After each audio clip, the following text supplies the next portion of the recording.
He's detained until I say otherwise. No! 60 seconds before my team arrives. Put her down, now, I shouted, before I even understood why my daughter was screaming. Marla Kensington had Lily's wrist clenched in her hand, dragging her across the edge of the lavender strip, like she was a stray animal instead of a 6-year-old child. The board chair didn't flinch when I closed the distance. She just smirked, like my panic amused her, like my daughter's fear was nothing more than another rule she could weaponize.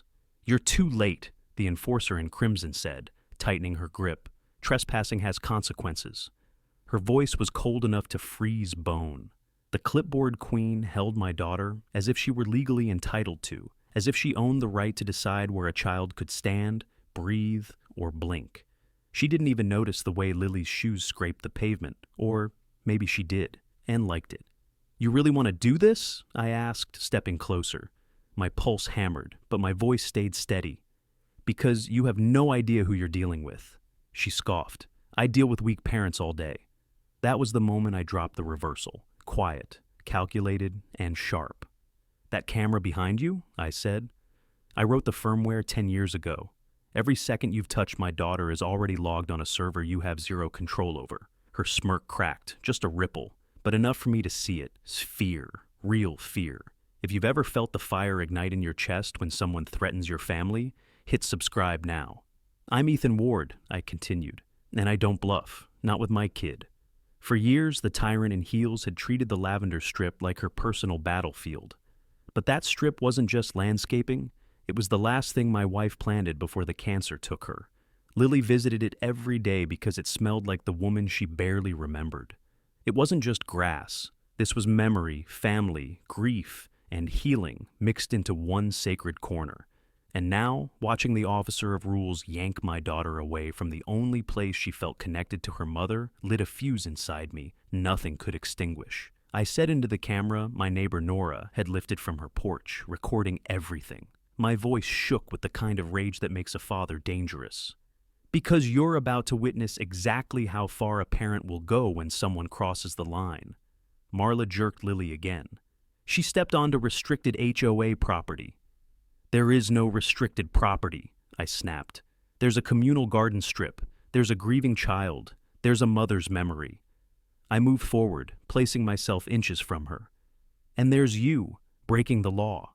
She tried to pull Lily behind her, but this time I saw her jaw tighten. A tremor of doubt, a flicker of confusion. She wasn't used to resistance. She wasn't used to anyone calling out her forged rules, her invented violations, her fantasies of authority. She was used to people folding. I didn't fold. Nora appeared beside me, trembling. "Let her go, Marla," she whispered. "You've gone too far."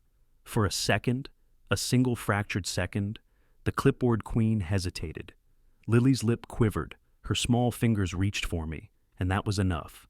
I leaned closer, lowering my voice to a razor's whisper. "My brother is coming."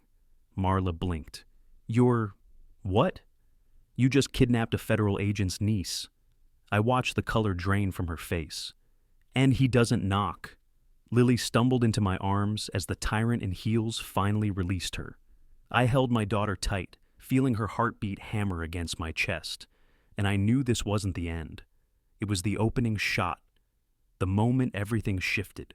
Behind Marla, several neighbors emerged from porches, phones raised, whispers rising. Someone muttered, "She's gone too far this time." Another said, "He's not backing down." They were right. I didn't back down. I didn't breathe until Lily was safe behind me.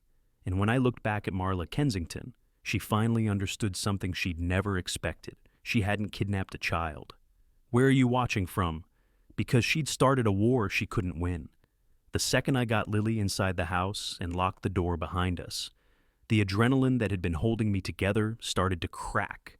She clung to my shirt, sobbing into my chest as if she was afraid Marla Kensington might reach through the walls and rip her away again.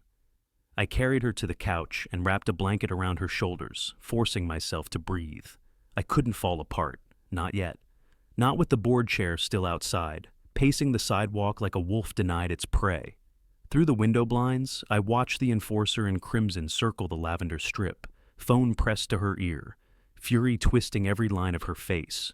She was gesturing wildly, probably fabricating another violation report or trying to spin the situation before anyone else could. The clipboard queen thrived on controlling the narrative, weaponizing confusion before the truth had time to settle. Today she'd lost control, and she knew it. Lily sniffed and looked up at me. "Daddy," she said I broke a rule. My chest tightened. "You didn't break anything, sweetheart." She was wrong. "She said Mommy's flowers are dangerous." Lily's voice cracked. "Mommy loved them. Why does she hate them?" That was the moment anger turned into something sharper. Resolve. Lily didn't just get scared. She got humiliated, confused, emotionally wrecked by a woman who believed she owned every inch of Maplewood Crest. The tyrant in heels didn't just target my daughter, she attacked the last piece of my wife's memory, and that made this personal in a way Marla couldn't begin to comprehend. "I promise. You," I whispered, brushing Lily's hair back. "No one is ever taking you again." A knock at the door shattered the moment. Not a gentle knock, a hard, angry, entitled knock that vibrated through the wood. I exhaled slowly and stood. "Stay here." I cracked the door open and stepped outside, ensuring Lily stayed out of sight. Marla Kensington stood on my porch with her arms crossed, chin lifted like she still held the upper hand. Her lipstick was smudged from yelling, and the officer of rules hovered just behind her, with a stack of papers trembling in his hands. "You think you're clever?" she hissed. "You had no right to film me. This stunt is going to cost your family." "You touched my daughter," I said, voice low. "You don't get to lecture me." "I detained a trespassing minor," she snapped, "which is within my rights as acting board president." "You kidnapped a 6-year-old, I corrected, "which is a felony."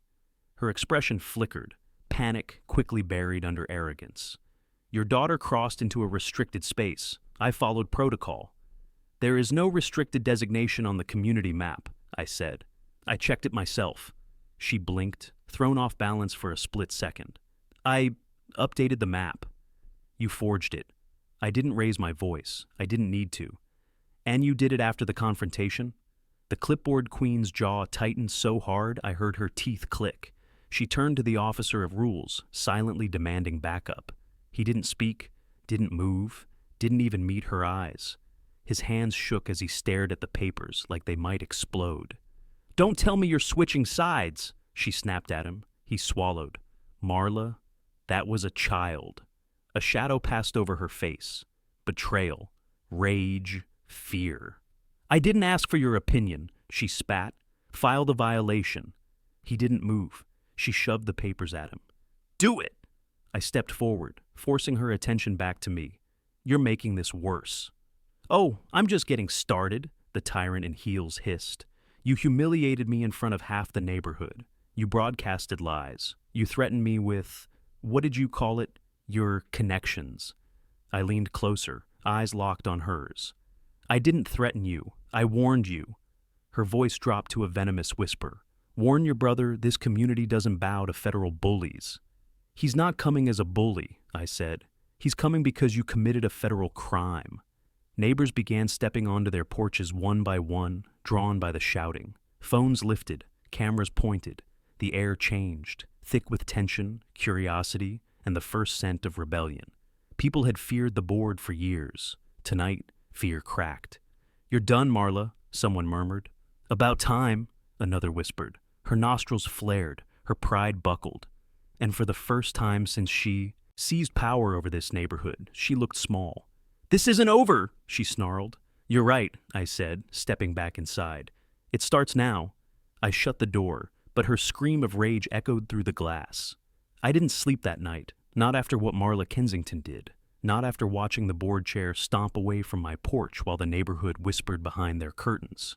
Lily finally cried herself to sleep in my arms, and I stayed on the edge of her bed until her breathing steadied. Every time I closed my eyes, I saw the enforcer in crimson dragging my little girl across that walkway, as if she were an object, an inconvenience. By sunrise, my resolve had calcified into something unbreakable. I stepped outside with a mug of coffee just as the first rays hit the lavender strip. The scent always reminded me of my wife, soft, grounding, hopeful. Today, it felt like armor. What Marla tried to destroy would become the one thing that anchored me. Across the street, The clipboard queen emerged from her house wearing that same red blazer she used like a badge of power. Even from a distance, her posture screamed irritation. She looked like someone who'd spent the entire night plotting, not sleeping. But she wasn't the one I was watching. I noticed a figure standing awkwardly near the utility shed. Jordan Hale, the groundskeeping assistant, and the conflicted witness I knew I'd eventually have to confront. He avoided eye contact, shifting his weight from foot to foot, shoulders tight and hunched. Even from here, his guilt was visible, as if it radiated through the morning air. He'd been there last night. He'd seen everything. And the officer of rules wasn't just shaken. He looked haunted. I walked toward him. "Morning," he flinched. I'm just checking irrigation control, board orders." "You don't have to lie," I said softly. "I saw your face last night." His eyes darted toward Marla Kensington, then back to me. He swallowed hard. "I don't want trouble.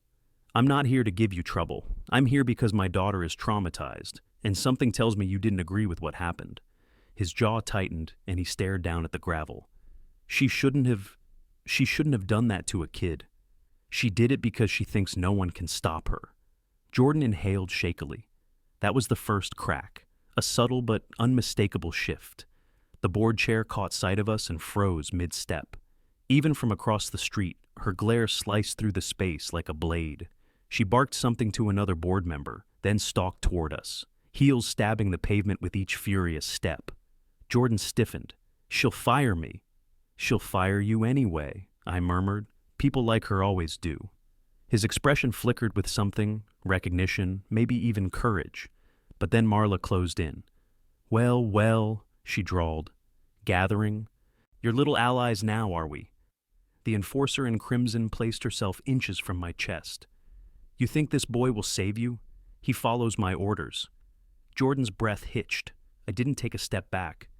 "He follows community protocol, not personal vendettas." Her lip curled. "Protocol?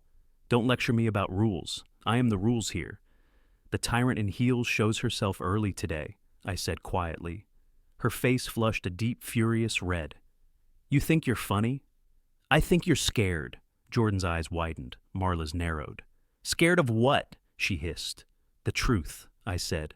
"And the fact that lies fall apart faster when more people start seeing them." Her eyes snapped to Jordan. "Get back to work." He didn't move. The clipboard queen stepped closer, voice sharp enough to split stone. "Jordan, now." He swallowed and glanced at me. That hesitation told me everything. His loyalty was cracking. "Go on," I murmured to him. "I know you're in a tough spot." His eyes softened with gratitude before he slipped away, though not before giving me a slight nod, small but meaningful. Marla waited until he was out of earshot before leaning in. "If you keep poking around, I'm going to bury you in violations so deep you'll forget what sunlight feels like." "And if you keep threatening me," I replied, "I'll let the right people know what you did to my daughter." "That child trespassed," she snapped. "That child has medical trauma," I said, "and you dragged her through it." The officer of rules approached us nervously with a clipboard full of forms. "Ms. Kensington, there's a complaint log." "Not now," she barked without even looking at him. He flinched and retreated. I exhaled, watching her facade crack again. "You're losing them." "I haven't lost anything," she snarled. "I run this neighborhood." I shook my head slowly. "Not for much longer." As I turned away, I caught sight of Jordan watching from behind the shed, eyes full of conflict, conscience battling fear. He wasn't ready yet, but he would be. And when he broke ranks, her entire foundation would collapse beneath her. This wasn't just my fight anymore. It was the community's. Marla Kensington didn't waste a single hour. By the following morning, the board chair had already plastered 3 violation notices across my front door, each one more absurd than the last. Unauthorized plant placement, improper walkway angle, and my personal favorite, emotional disturbance to HOA personnel. She didn't even pretend to follow real policy anymore. The enforcer in crimson was escalating, and she wanted me to feel it. But what she didn't know was that every new swing she took only made my next move easier. I spotted her from the kitchen window, marching down the street with that signature red blazer slicing the air like a warning flare. The clipboard queen had an entire entourage behind her. 2 board members, a neighbor who'd always been terrified of conflict, and an officer of rules carrying a stack of paperwork thick enough to choke a filing cabinet.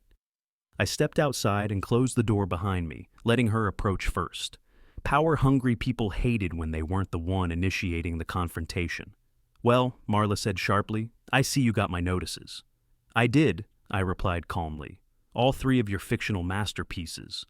The tyrant in heels clicked closer, stopping just a foot away. "Funny," she snapped. "I don't recall asking for commentary. You're in violation, and that's that." "You filed 3 charges in 12 hours, I said, "none of which exist in the bylaws." She crossed her arms tightly. "We revise protocols as needed." "Protocols require a vote," I reminded her. "And last I checked, Jordan wasn't exactly eager to sign off on your midnight rulemaking." Her jaw clenched. The board chair hated when I used her own people against her, especially when she couldn't retaliate in public. Not yet. The officer of rules shuffled awkwardly.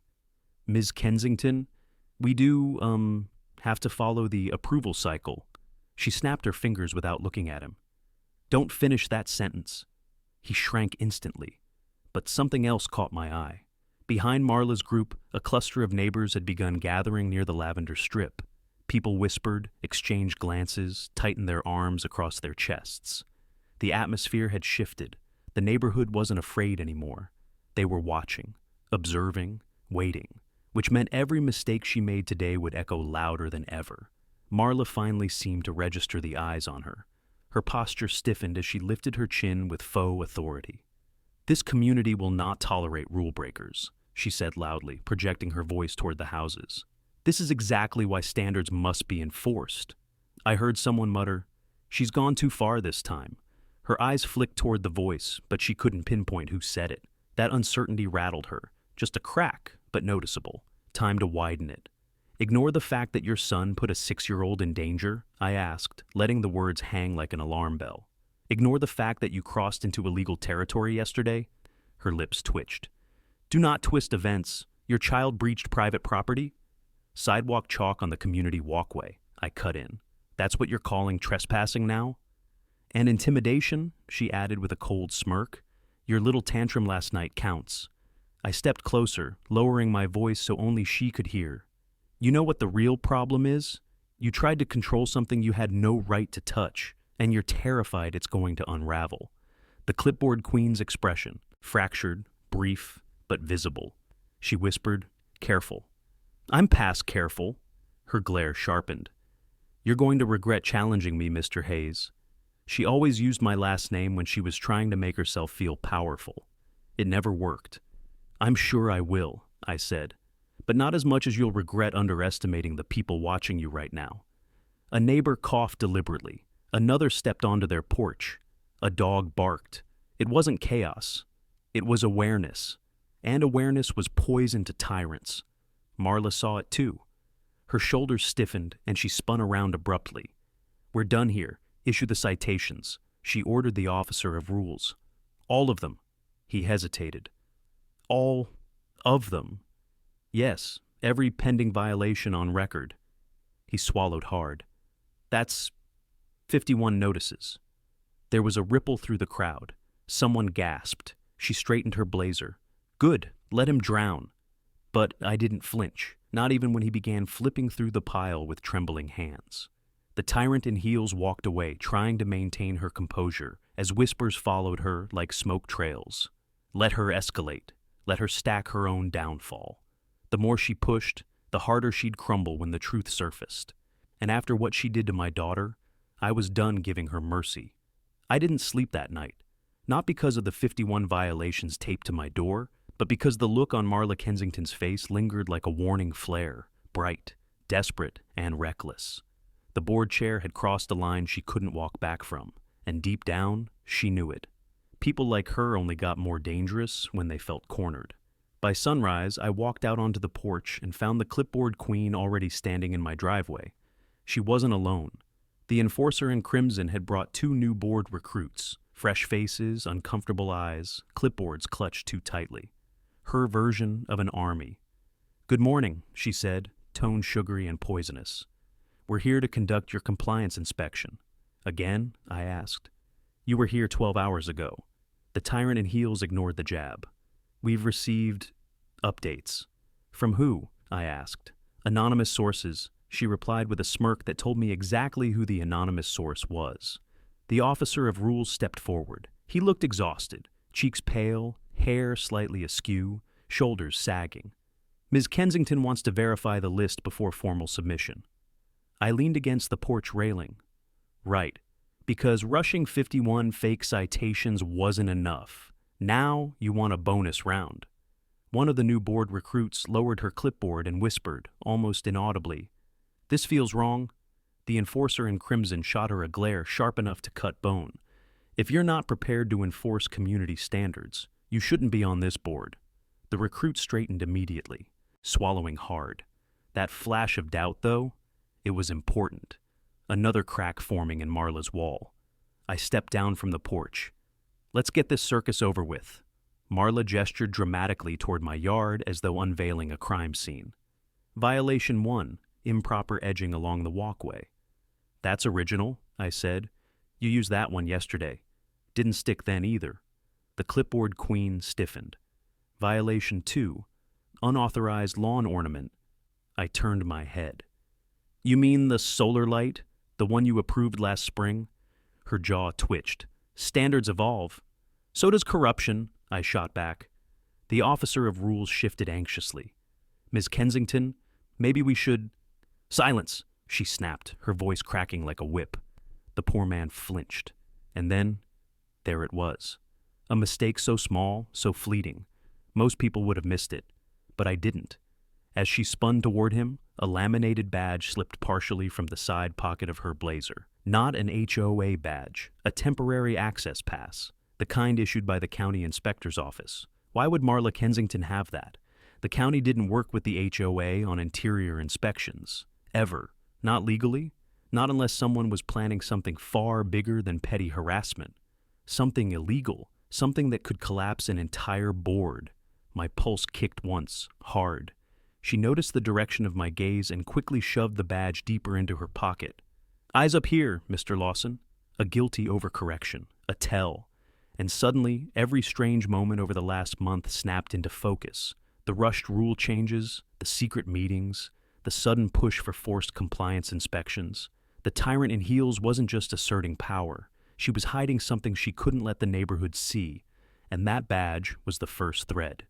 "Inspection's over," she snapped. "I'll finalize the citations tonight." "No," I said quietly. "You won't." The enforcer in crimson turned sharply. "Excuse me?" I stepped closer. "You're sloppy when you panic. Yesterday you forgot the vote requirement. Today you forgot to hide your county badge. At this rate, you'll expose your entire operation by the weekend." A flicker of real fear crossed her face. Just a flicker, but enough. "You don't know anything," she hissed. "Yet," I said. "But I will." Her shoulders tensed. "Consider this your final warning." "No," I answered. "Consider this mine." Behind her, the officer of rules looked like he might faint. The young board recruit's hands trembled. The second recruit stared at her shoes. Cracks. Dozens of them. The clipboard queen stormed down my driveway, heels clicking like gunshots as she barked, "We're done here!" But we weren't, not even close. Because what she didn't know was that I already had my next move, one she never saw coming. The discovery had begun, and the unraveling was on its way. I watched the clipboard queen storm off my property, heels stabbing the pavement like she was punishing the ground itself. But the moment she vanished around the corner, the silence she left behind wasn't relief. It was strategy forming. That badge in her pocket wasn't random. It was a slip, a secret, a doorway. And secrets always leave footprints. I headed inside, my mind racing through every enforcement rule, every county protocol I'd ever encountered. Something about that badge didn't fit. Not with the enforcer in crimson's obsession with HOA autonomy. She hated relying on outside agencies. That meant she either wasn't supposed to have it, or she was hiding who gave it to her. Either way, it meant leverage, and leverage meant the beginning of her downfall. I grabbed my phone and dialed the one person in the neighborhood Who'd know if county inspectors had been lurking around Oakcrest Landing? Mrs. Hallberg, the retired code enforcement clerk who spent mornings jogging the loop and afternoons watching everything from her porch like it was her personal theater. She answered on the second ring. "Reed, if this is about the new board agenda, it's about Marla Kensington," I said. "Did the county send anyone out here recently? Anyone with temporary badges?" Her immediate snort answered for her. "County hasn't stepped foot in your neighborhood in 5 months. Budget cuts. Why?" "Bingo." "Just checking," I said. "Thanks." "Oh, and Reed," she added, "be careful. Power-hungry people get sloppy before they get dangerous." I hung up, heart thudding.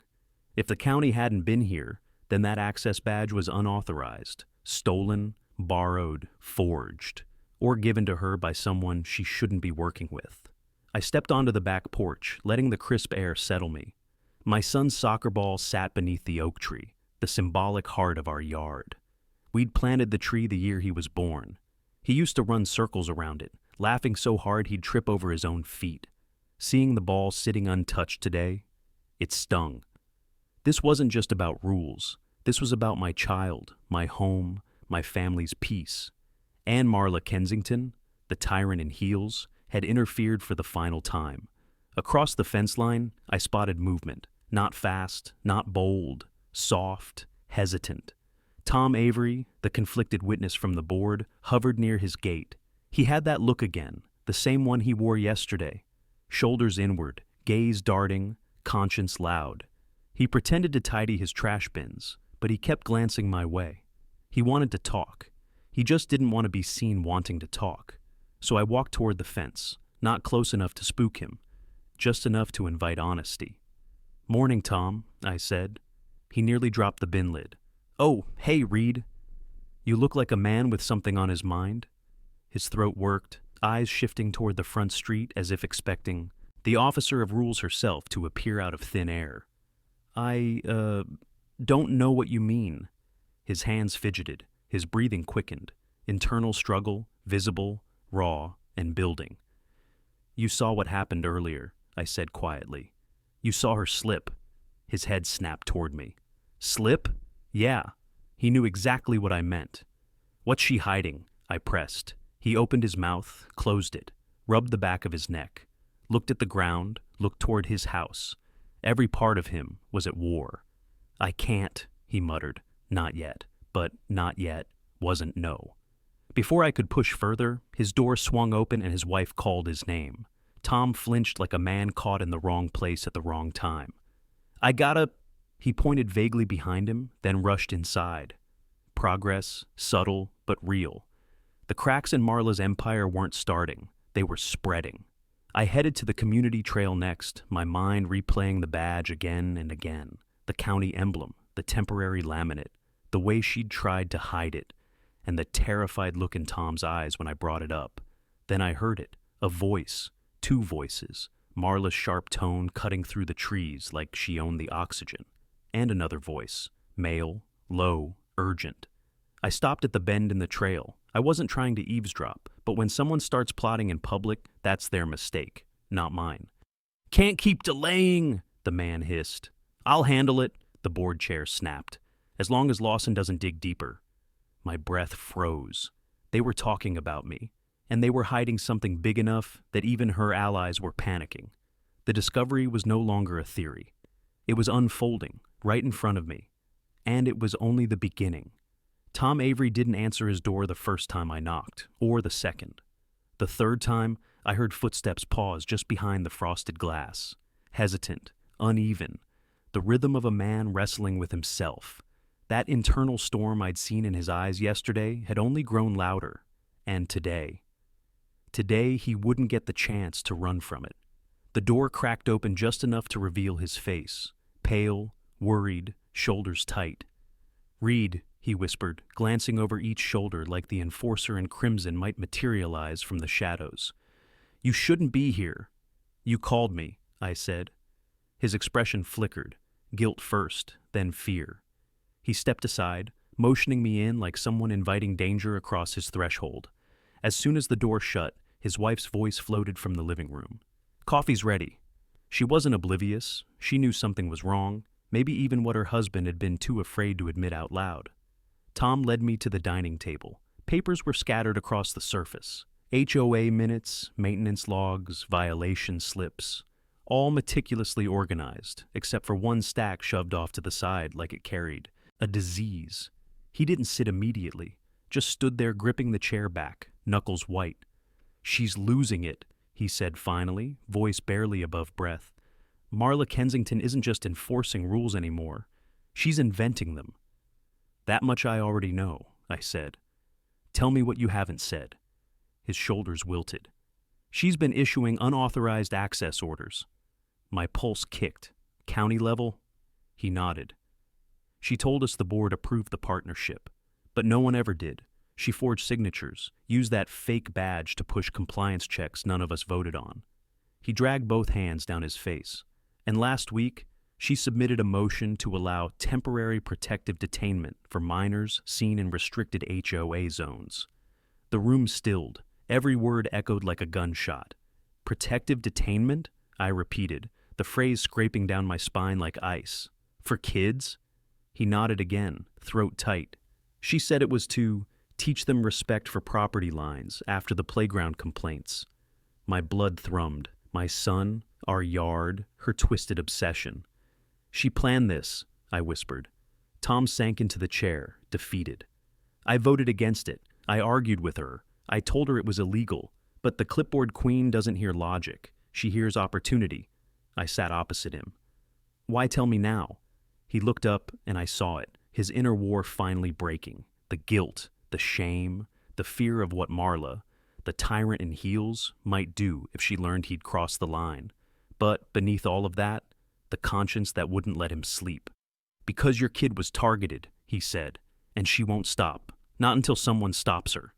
His wife set the coffee mugs down quietly, then moved away. She didn't interrupt. She didn't need to. Her eyes said everything. Tell him the truth before it's too late.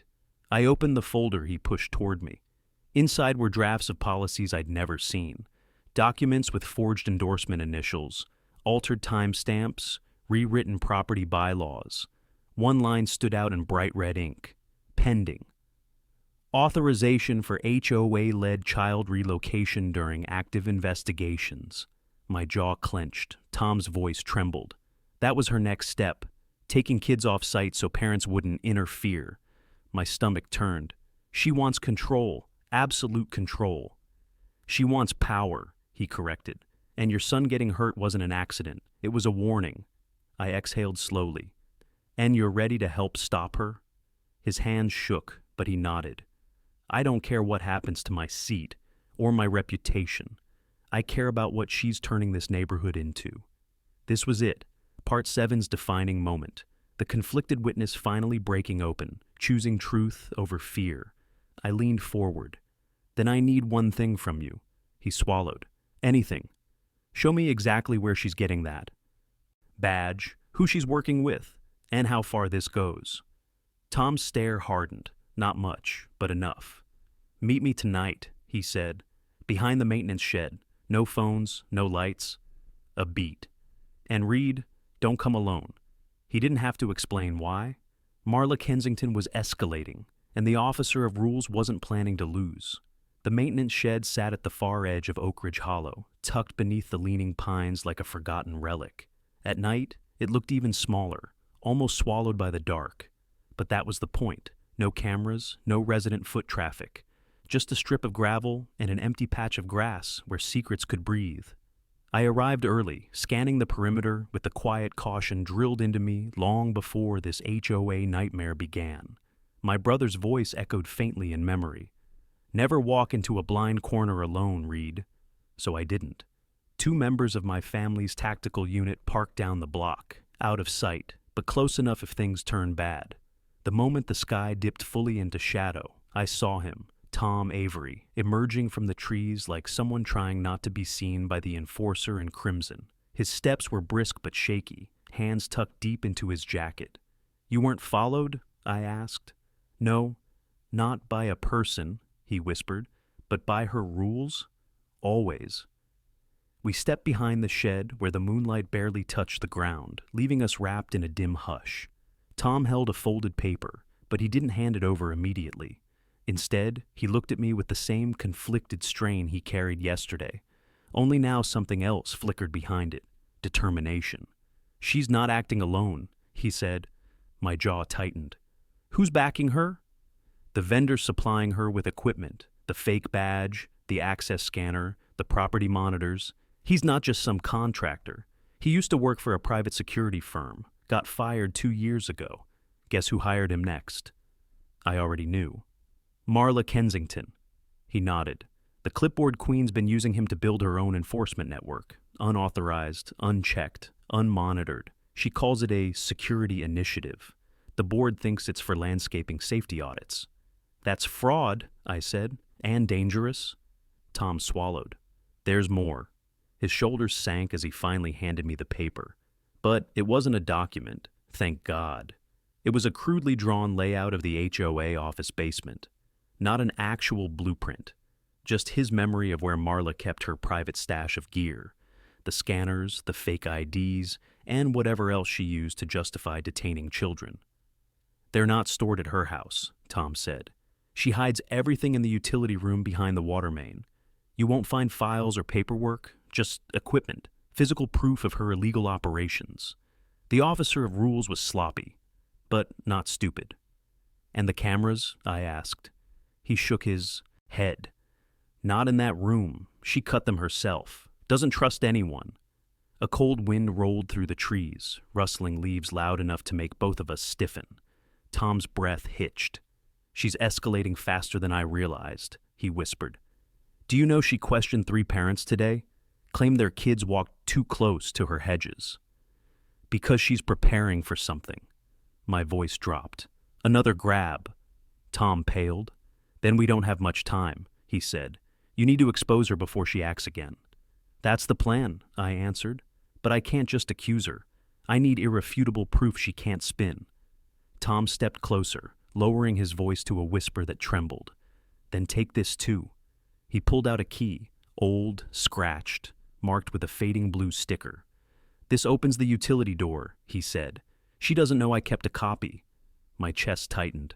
This man had finally crossed the threshold from witness to ally, and he looked terrified for it.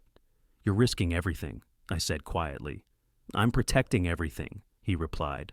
"My kids, your son, this neighborhood. We didn't move here to be ruled by a tyrant in heels." Something cracked open in him when he said it, fear melting into purpose. I pocketed the key. "When's the office empty?" "Tomorrow," he said. "Board meeting at City Hall. She'll be gone for an hour." Perfect. The setup was forming, the trap tightening. The victory strategy, outside authority intervention, finally turning into a tangible plan. A twig snapped behind us. Tom flinched so hard he stepped behind me. But it wasn't Marla, not this time. Just a raccoon scurrying across the gravel. Still, it was a reminder she was watching. Always. I put a hand on Tom's shoulder. "We move at dawn." And as I walked him back toward the street, every instinct I had throbbed with the same truth. The board chair had lost her grip on the neighborhood, and she was about to lose a lot more. Dawn rose cold and metallic, tinting Oak Ridge Hollow in a color that felt more like warning than morning. I stood across from the HOA office, hands in my jacket pockets, watching the building wake with the faint hum of its outdated HVAC system. Tom's intel replayed in my head, the stash of illegal gear hidden behind the water main, the copied utility key, the fact that the clipboard queen had carved out a surveillance-free pocket inside a building meant for community trust. But she wasn't here today. Marla Kensington and the rest of the board were downtown prepping for their meeting at City Hall. A perfect 1-hour window of silence, the kind the tyrant in heels never meant to give anyone. I checked my watch. 58 minutes left. The second Tom's car circled the block for lookout duty, I crossed the street. The glass door clicked softly behind me as I stepped into the empty office. The air smelled faintly of lavender cleaner and cold electronics, like the place wanted to pretend it was harmless. I knew better. The officer of rules had constructed her own battleground here, a place where she controlled every corner of the narrative. But today, the narrative wasn't hers to shape. I moved down the hallway, passing the framed photos she loved so much. Her standing at ribbon cuttings, her shaking hands with vendors, her posing with kids she claimed she was keeping safe. The hypocrisy hit like static. Finally, I reached the utility room door, just a beige slab of metal with a latch that looked too ordinary for the danger behind it. Tom's key slid in perfectly, the lock clicked, and the world tilted. Inside, the room wasn't large, but every inch was packed with danger disguised as authority. Shelves lined the walls, crammed with items Marla used to justify detaining children and harassing parents. Not files, not paperwork, but physical proof, tangible, incriminating, undeniable. A stack of forged HOA violation slips, identical to the ones she gave families she targeted. A toolbox holding 2 fake security badges and a handheld access control scanner she claimed was standard HOA protocol. 3 tablet devices with sticky notes labeled incident logs, all turned off but likely full of evidence. And worst of all, a folded nylon restraint. My stomach burned. This wasn't governance. This was obsession. A sick need for control.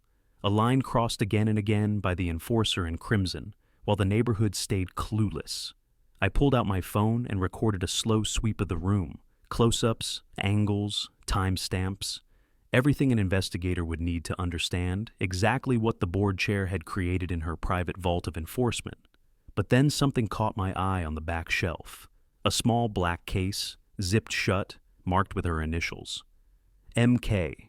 I hesitated, then opened it. Inside lay a device that should never exist in the hands of a civilian. A tactical-grade thermal scanner. Not a toy, not cheap, and absolutely not legal for neighborhood monitoring. She wasn't just bending rules, she was manufacturing power. A fresh spike of anger cut through me, but I stayed focused. Evidence first, revenge later. I recorded everything, cataloging each item before sealing the case again. But the longer I stood there, the more I realized how deep her spiral went. This wasn't about hedges or fences or community order. It was about domination, control. And my son being kidnapped was never a mistake. It was her strategy. A noise snapped me back. Footsteps. Soft. Approaching the office. Impossible.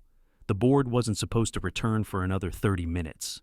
I killed my flashlight and moved behind a shelf, keeping the door in view. Seconds stretched thin, then a shadow passed the glass window. A woman's silhouette. Tall, sharp, familiar. My pulse slammed against my ribs. Marla Kensington. The tyrant in heels. Back. Early. She paused outside the office door, muttering something I couldn't make out. A jangling of keys followed, the distinct metallic click of someone unlocking her kingdom. Not good. Not now. If she stepped inside and saw the utility room door cracked open, everything Tom risked would crumble. I slipped deeper into the room, gently easing the door shut behind me. Just as her heels struck the tile, she was inside. Footsteps moved toward the hallway. Toward me. I stilled my breath, every muscle wired tight. This wasn't preparation anymore. This was survival. And if she opened this door, the entire war would start early. And in the dark. The air inside the utility room thickened until it felt like it had weight. Like every breath I took risked giving me away. Beyond the thin metal door, heels clicked against tile with an authority that didn't need witnesses. That sound alone could tell anyone who was approaching. The tyrant in heels had returned. I pressed my back against the cold wall, forcing myself into stillness. The slightest shift of air could betray me. Through the narrow shadow gap beneath the door, I saw her silhouette pause. Motionless, calculated. Marla Kensington wasn't the type to wander. She always moved with a purpose. The question was whether that purpose led her to the stash room. Her keys jingled softly as she sorted through them. My pulse hammered in my ears. Then, another sound, a phone buzzing. She answered sharply, her voice slicing with that familiar venom. "No, I'm not at City Hall yet," the board chair snapped. "I had something more important to handle. Yes, that family. His son shouldn't have been near my property line in the first place." My fist tightened. She continued pacing, her heels echoing closer and farther in uneven intervals, like she was multitasking or distracted. "Tell the board I'll be there when I'm ready. They can start without me. I'm dealing with a recurring threat, and I won't tolerate defiance in this neighborhood."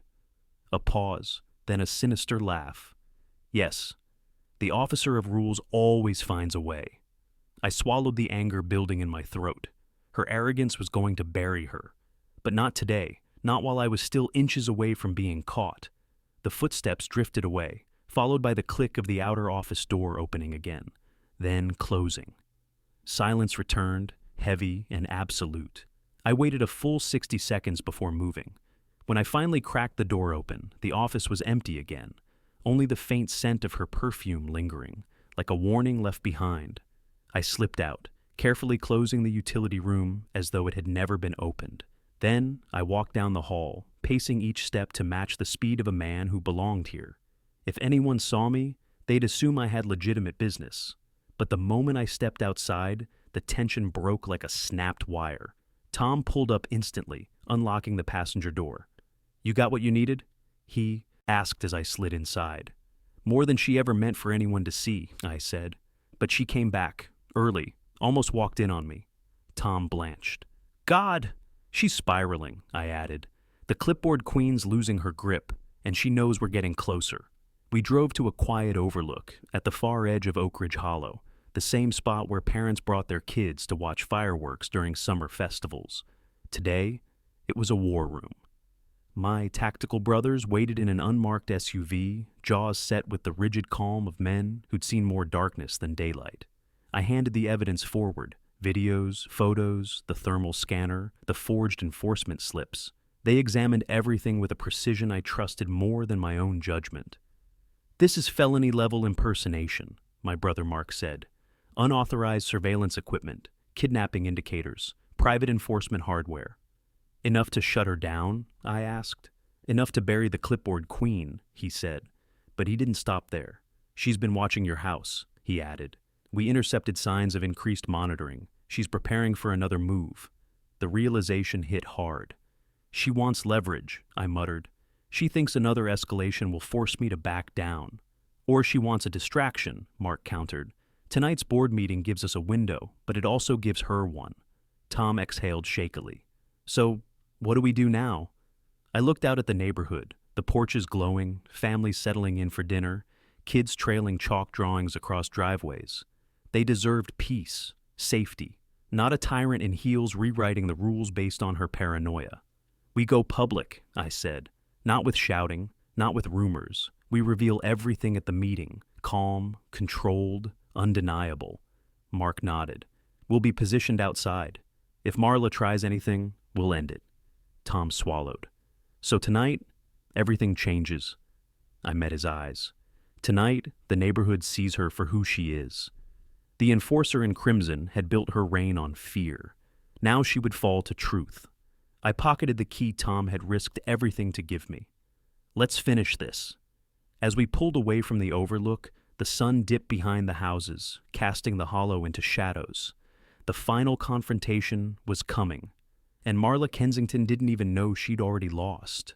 By the time the sun dropped fully behind the rooftops, Oak Ridge Hollow felt like it was bracing for impact. Porch lights flickered on one by one, casting cones of warm gold across the sidewalks as families made their way toward the community center. Word had spread. Something big was happening at tonight's HOA board meeting. People who hadn't attended a meeting in years were suddenly hurrying through the double doors. And inside that building was the place where everything would finally break open. I walked in with Tom beside me, his hands visibly trembling. He tried to hide it, but the nerves were real. What he was about to do required more courage than anything the clipboard queen had ever shown. In the back row, my brothers had positioned themselves like silently coiled anchors, calm, watchful, ready. The room buzzed with uneasy whispers. Residents packed the folding chairs, filling aisles, standing against walls. They wanted answers. They wanted justice. And they'd unknowingly gathered for one reason. Marla Kensington had pushed her tyranny one step too far. When she swept into the building, the air shifted like a cold wind had cut through the heat. She wore deep red tonight, her signature power color, making her look like the enforcer in crimson she'd become. With every click of her heels, you could feel the tension tighten. She scanned the room with a smirk that didn't match the stakes she was about to face. "Let's begin," the board chair announced, dropping into her seat like a queen reclaiming her throne. But the murmurs didn't die down. Too many eyes turned toward me. She noticed. "Mr. Lawson," she said coolly, "is there something you feel this community needs to hear tonight? Or are you here to file yet another unnecessary grievance?" The taunt was meant to disarm me. Instead, it gave me the perfect opening. I stepped into the aisle, my voice steady.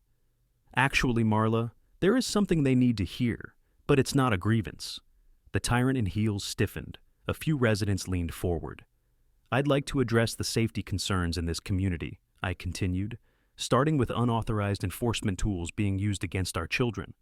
Gasps erupted. Marla immediately shot to her feet.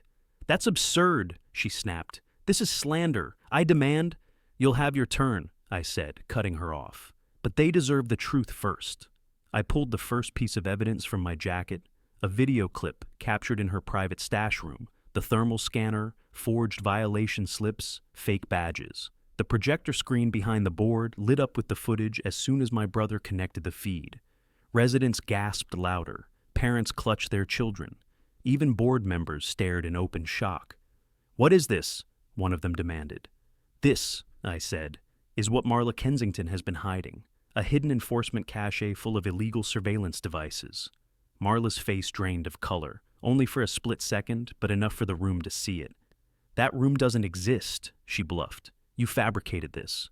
Tom stood then, his voice soft but clear. "No, I've seen it. I helped install the shelving she uses. I didn't know what she planned, but I can't stay quiet anymore." All eyes swung to him, the conflicted witness finally stepping into the light. "You're lying," the officer of rules hissed. "You're both lying." "Then explain," I said, "why these devices were purchased under your vendor account, why the thermal scanner matches the serial number logged during your last safety sweep, and why a 6-year-old was detained under false claims of trespassing." Her composure cracked visibly. The room erupted, questions, outrage, fear spilling together like a dam breaking. "Sit down," she barked, slamming her hand on the table. "I am the elected board chair, and everything I've done was unauthorized," I said. "Illegal, and tonight the community gets the final say." My brother stepped forward, not in uniform, but carrying the gravity of someone who knew the law far better than she ever could. "These actions fall under impersonation of law enforcement," he announced, "and several federal violations. We've already alerted the appropriate agencies." Silence. A heavy, absolute silence. Then chaos. Neighbors rose from their chairs, shouting for her removal. Parents demanded investigations. Board members whispered frantically among themselves. And through it all, Marla Kensington looked around the room like a monarch watching her kingdom turn to ash. "You did this," she whispered at me. "No," I replied. "You did." The final vote was swift and unanimous. The enforcer in crimson was removed, stripped, exposed, done. And as she stormed out of the hall, her heels no longer sounded like authority. They sounded like retreat. The night air outside the community hall felt different, lighter, as if the neighborhood itself had exhaled for the first time in months.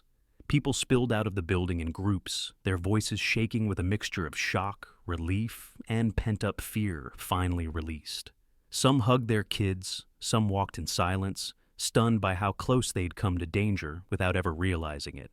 I stood off to the side with Tom and my brothers, watching the crowd reclaim their own sense of safety. But even in the afterglow of victory, my mind stayed locked on the fallen figure at the center of it all. Marla Kensington. The clipboard queen had been escorted out of the board meeting by 2 city officials, her red heels clacking angrily against the pavement as she stormed across the parking lot. Even in disgrace, she carried herself like a dethroned ruler, jaw tight, eyes burning, muttering threats she no longer had the power to act on. "This isn't over," she yelled at no one and everyone. "I built this place. I kept order." Her words bounced off the asphalt, hollow and brittle. "That's enough, Marla," one official said firmly as they guided her toward a government vehicle. "You're done for tonight." The officer of rules jerked her arm free. "You can't silence me." "Not silence," I said, stepping forward. "Accountability."